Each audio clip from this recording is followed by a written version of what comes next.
O ano findo deixou sem dúvida várias marcas memoráveis, entre as quais conflitos de gestão nas autarquias da Praia e São Vicente, cujos processos ainda decorrem no Tribunal. São situações que exigem a tomada de medidas para que haja estabilidade e também para que a opinião do público expressa nas urnas seja de facto respeitada e valorizada. Outra questão que também marcou o ano e continua reinante é a falta de entendimento entre os principais atores políticos na escolha dos membros do Conselho Superior da Magistratura Judicial. O ano ainda foi marcado pela positiva, com a comemoração do Dia da Diplomacia Cabo-Verdiana. Entretanto, para falar dos marcos do ano político de forma mais detalhada, teremos connosco ao longo desta retrospectiva a opinião de um analista.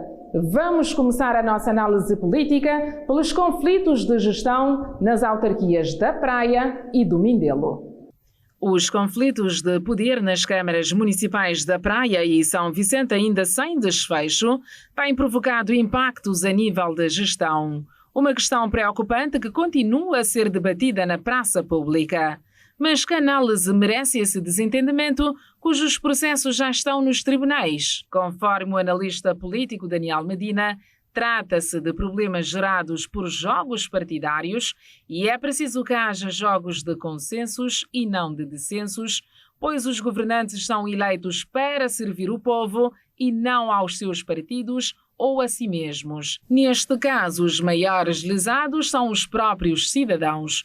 Por isso, defende que é necessário repensar a democracia neste particular. Eu diria que esses processos são processos com problemas e conflitos já de longa data. São problemas que têm a ver com as lideranças das próprias câmaras, o descontentamento, por um lado, das pessoas e que, portanto, são também problemas gerados por jogos partidários. Esses jogos partidários, geralmente, têm a ver com política, mas também têm a ver com os seus interesses. Nós deveríamos pensar que todas as câmaras deveriam ser geridas por pessoas de bom senso e que já há, assim, naturalmente, consenso. Quando o cidadão é lesado pelas câmaras, quando o cidadão é lesado por jogos partidários, está a falhar a democracia, porque o povo primeiro, depois o povo é que tem o poder. E a decisão do povo muitas vezes é maniatado, porque há promessas que são de 4 anos ou de 5 anos e nós de repente descobrimos que aquela promessa é falsa, que não há condições para cumprir aquela promessa, então nós vamos que aturar democraticamente ou ditatorialmente aquela pessoa durante 4 anos e que essa pessoa muitas vezes, os presidentes das câmaras vão fazer alguns trabalhos mal feitos à última da hora para alegrar o contentamento da população. Isso é falta de bom senso, é falta de ética, é falta de boa educação e falta de democracia. E é preciso repensar a democracia nessa parte. E por falar em desentendimento, no ano de 2022 saltou à vista a falta de entendimento entre os principais atores na escolha dos novos membros do Conselho Superior da Magistratura Judicial. Mas vou ver quais os impactos dessa falta de consenso, dessa situação de incumprimento da renovação dos mandatos. O Conselho Superior de Magistratura, a ARC, outras instituições estão paradas à espera que o Parlamento decida. Mas isto é uma questão de governo e da oposição. Eles é que têm que decidir, porque têm que sentar à mesa para deliberar quem é ou quem não é. Mas todos nós sabemos que continua o jogo de interesses. Um apresenta um nome, o outro diz que aquele nome não serve. Outro apresenta uma contraproposta, também não serve. E depois tem que se recomeçar sempre, novamente, do início. Eles deveriam ter uma estratégia de negociação em que podiam dizer, escolha para esta instituição, nós escolheremos este para esta instituição, desde que o nome seja credível e que seja, em termos de capacidade e competência pessoal e profissional, se justifique, desde que não seja simplesmente um levantador de bandeira do partido. Neste caso, nós pensamos que deverá haver diálogo e pensar que às vezes não há diálogo entre dois partidos que em princípio são eles que governam o país. Se eles não têm capacidade de diálogo, como é que têm capacidade para nos gerir? Essa é uma pergunta extremamente difícil de responder, mas esperemos que no próximo ano as coisas melhorem e haja mais consenso e menos dissenso para que o nosso país tenha a felicidade que merece.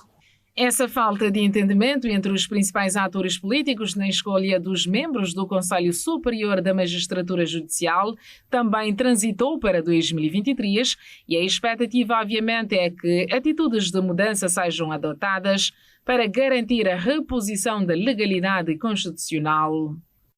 A morosidade na Justiça continua a merecer críticas dos cidadãos ano após ano e a chamada de atenção é para melhoria no setor, sobretudo na eficácia dos resultados. As queixas constantes dos cidadãos continuam a recair sobre a lentidão, que muitas vezes, devido ao desespero, acaba por provocar o clima de desacreditação no sistema. Urge encontrar soluções para garantir maior eficácia dos resultados. Não obstante os investimentos feitos, a entrada em funcionamento do novo campus da Justiça e avanços no setor, o bastonário da Ordem dos Advogados, Hernani Oliveira, disse em 2022 que o modelo judiciário cabo-verdiano não tem acompanhado de certa forma a evolução, sobretudo no que toca a transformações democráticas, económicas, sociais e tecnológicas decorrentes da revolução digital a ocorrer neste século XXI. Qual é o seu parecer sobre a situação da justiça em Cabo Verde? Eu digo que muitas vezes a justiça cabo-verdiana faz justiça, mas muitas vezes não faz justiça nenhuma, adia a justiça, os processos caem no esquecimento, depois perdem validade e tudo. Isto é um problema que nós devemos perguntar de quem é a responsabilidade. Se é dos magistrados, se é do processo administrativo, nós queremos saber de quem é, mas não que se fechem em copas para nos dizer que simplesmente há um processo que não saiu, mas que também vislumbra-se muitas vezes algumas injustiças gritantes, que não é preciso ser-se advogado nem magistrado para entender que há injustiças. Nós temos bom senso e nós temos que saber que direito não é assim só aplicar a legislação. Tem consensos, porque não sabe direito só quem sabe direito. Nós temos que também saber gerir o bom senso e a política pública para agradar a população com justiça. Mas muitas vezes a justiça não existe, infelizmente. E é possível contornar essa questão da morosidade? É possível a morosidade ser resolvida, a morosidade mesmo no nosso país. Há já casos de tribunais que têm conseguido deitar fora, digamos assim, ou resolver vários problemas candentes, arrastados durante muitos anos. Neste caso, vai depender dos magistrados. Mas quem avalia os magistrados? A questão é essa. Quem vigia os magistrados? Será que eles se autovigiam? Nós sabemos que em todas as áreas nós temos que ter algum controlo. Nós vemos aqui ao lado, quase que ao lado, que é Portugal, os magistrados, alguns são presos. Nós temos casos de presidentes de Câmara que estão chamados governantes que também vão para as barras do tribunal e que são presos. Infelizmente, no nosso país há demasiados poderes e os poderes protegem-se uns aos outros. Esperemos que o povo nunca se acorde, porque no dia em que o povo acordar, muitos políticos, muitos governantes, muitos magistrados não vão conseguir dormir. Entretanto, ao ser empossado em 2022, o presidente do Conselho Superior da Magistratura Judicial, Bernardino Delgado, reiterou que a meta é reduzir as pendências que se situam em 10.160 para metade nos próximos 5 anos, frisando que as entradas processuais tendencialmente vão aumentando ano após ano e que se trata de uma variável que não se pode controlar. Ainda no setor da justiça, o caso Amadeu Oliveira, que começou em 2021 com a sua prisão em julho, também esteve em destaque em 2022, ano em que teve o seu desfecho. A decisão foi conhecida em novembro de 2022. O Tribunal da Relação de Barlavento condenou Amadeu Oliveira a 7 anos de prisão. Num processo classificado como de especial complexidade, o Tribunal decidiu pela perda de mandato de deputado e, caso a decisão transite em julgado, Amadeu Oliveira deve ainda ficar impedido de ser reeleito e de exercer qualquer outro cargo político durante 4 anos após o cumprimento da pena. Amadeu Oliveira é o primeiro eleito da nação em exercício a ser preso e depois condenado a 7 anos de prisão em Cabo Verde. Qual é o seu parecer sobre este mediático caso? O meu parecer é que, como dizem todos os advogados, todos os juristas, há uma ilegalidade processual. Porque uma pessoa não pode ser presa ad eternum sem julgamento. Não pode estar durante tanto tempo sob a alçada da justiça, tanto numa prisão preventiva. Ainda por cima, num caso daqueles que nós sabemos que ele não vai fugir do país, não é um criminoso nem um terrorista que vai pôr bombas, nada disso se passa. Então, nós notamos que ou é alguma vingança pessoal, ou é uma vingança da própria justiça. Mas a justiça não pode ser vingativa. A justiça tem que ser equilibrada.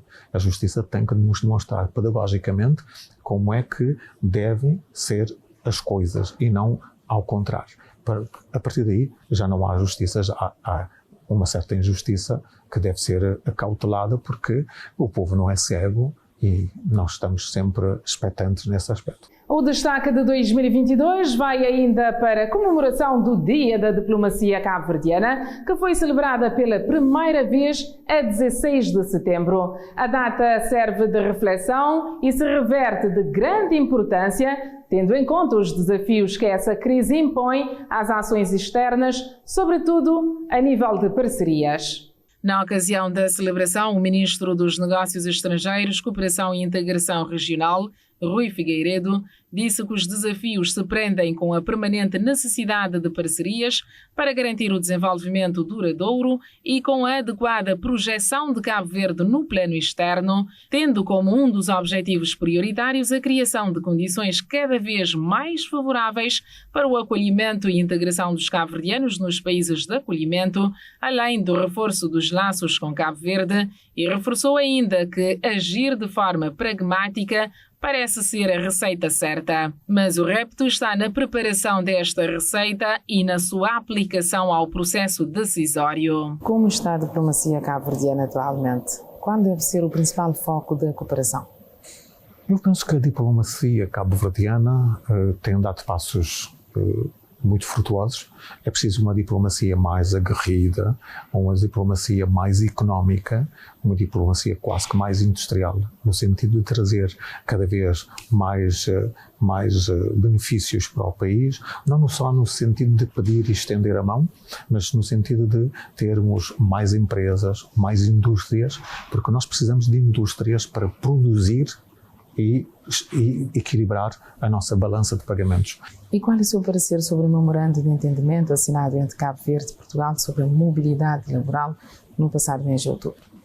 Nós temos um nível elevado de desemprego. O nível elevado de desemprego, quando algumas pessoas conseguem emprego lá fora, libertam naturalmente postos. Ao liberarem esses postos, os outros vão entrar. É um circuito normal num processo capitalista ou num processo liberal, porque, portanto, quem tem mais dinheiro paga mais mas os outros vão entrando. E nós sentimos que a juventude cabo-verdiana está a precisar de emprego e muitas vezes a juventude cabo-verdiana também quer sair para procurar novas condições de vida. Se nós não temos condições boas para dar aos jovens, então que permitamos que estes jovens saiam. De referir que em 2022 se multiplicaram as ações de recrutamento de empresas portuguesas no arquipélago. A vaga tem surgido sobretudo para motoristas que contaram com centenas de candidatos para as entrevistas. Entretanto, também surgiram vagas nas áreas da hotelaria e restauração, na sequência da alteração da ratificação do Acordo de Mobilidade da CPLP e da alteração da Lei de Vistos em Portugal. De acordo com os dados do INE sobre migrações, mais de 60% dos quase 18 mil cabo-verdianos que migraram nos 5 anos anteriores ao recenseamento geral da população, realizado em 2021, foram para Portugal.